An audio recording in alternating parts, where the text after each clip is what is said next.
Today marks the 9th of May. That marks, of course, the day after VE Day, or the day of VE Day if you are in Russia. So Russia commemorates today the defeat of Germany and the expansion of Soviet rule across Eastern Europe. Celebrations in Moscow are well underway as Russia celebrates that 1945 victory over Nazi Germany, showing their military might despite ongoing conflict in Ukraine, and perhaps less might than everyone had thought. The Russian president began his speech in Moscow by telling the Russian troops they're defending their own country in Ukraine. Well, let's make sense of this all now with Keir Giles, Russia expert at Chatham House. Welcome to the programme. We've heard Vladimir Putin speak this morning, making the most extraordinary allegations of Western aggression. What was he saying? Well, a lot of people were getting very excited ahead of Vladimir Putin's speech, thinking that he would have to say something about the way the war was going in Ukraine. There were all kinds of predictions ranging from declaring victory to actually declaring war on Ukraine, because as far as Russia is concerned, there isn't a war. Putin is just calling it a special military operation. But the key thing about all of those predictions is they were all coming from the West. They were coming from analysts and commentators who were predicting confidently what Putin would say, but none of it was actually driven by what Russia itself was saying. And instead, we've heard the same old story from Putin now. We've heard that, yes, Russia is surrounded by enemies, it's under siege, it's under attack, and everything that Russia is doing is actually a defensive response to attacks from the West and from Ukraine itself.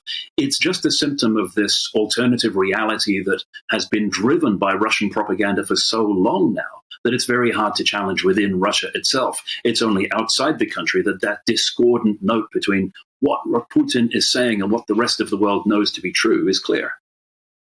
Looking at the events today, there was a flypast that was cancelled. There are fewer tanks, there are fewer elements of the army than there were last year out and about. Does this show a slightly weaker Russia, potentially? There's always a lot of tea leaf reading that goes into exactly what's been put into the parade. And yes, it's not surprising that a slightly different makeup for the parade reflects how much of Russia's forces are actually engaged in Ukraine at the moment. But cancelling a flypast because of the weather, we shouldn't necessarily dig too deep and read too much into that. It could simply be a straightforward sequence of events that is not related to what's happening in Ukraine.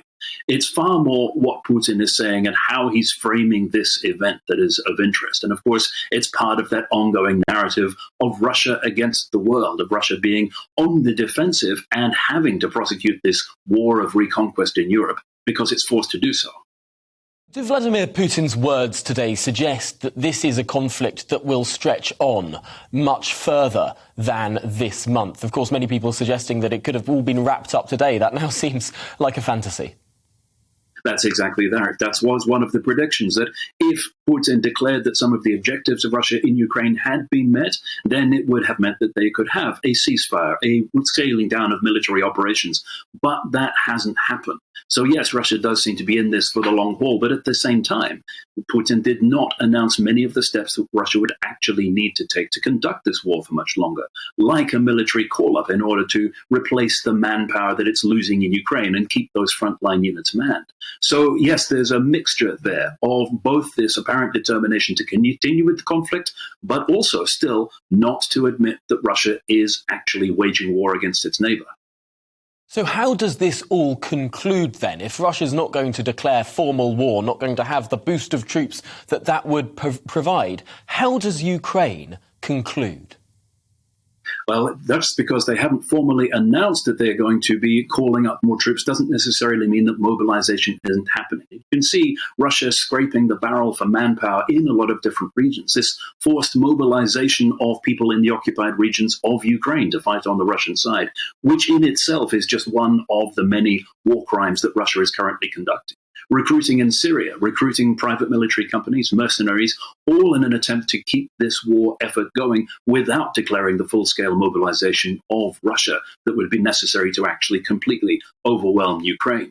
So yes, this will drag on, and it remains the case that the biggest challenge for the West is to support Ukraine as that front line of defense of Europe against these Russian wars of reconquest. That's why it's so urgent to continue the military help to Ukraine, but also the humanitarian and the economic aid that's necessary to keep Ukraine functioning as a state while it's under this devastating attack across the whole of the country by Russian long-range strikes.